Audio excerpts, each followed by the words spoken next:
Discovering my true identity means seeing God as my real I father. have a half-sister and a half-brother. I said, should I change my name? And I went through this crisis.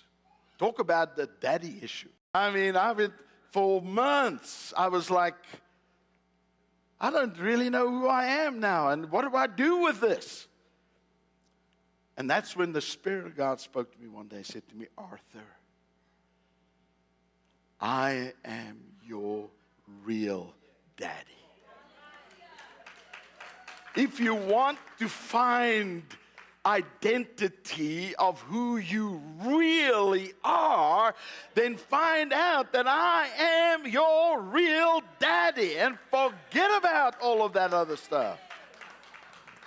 Praise God. I tell you what, it took me a while, but I started realizing, you know what? If I am going to take my identity and find a solid ground for who I really am, the only place I can go is to know God as my Father. See, and people don't get it. And it's like, well, you know, I guess God is kind of like a father. He's kind of like my daddy. No, he's not kind of like your daddy.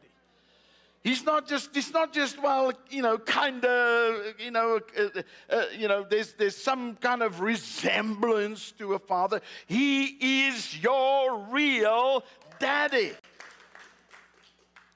You know, for too long, I think the church has been giving the world a false image of who God is. Because that's what happens to us, is that when we have the wrong image of God, we might as well be, I don't think there's anybody in this room that's got an idol at home that you worship. But if you have, because the word idol, the Greek word here for idol, means false image. If you have a false image of who your Father is, you might as well be worshiping an idol. And a lot of people are worshiping an image of God that is a false image. It's an idol. And what happens is that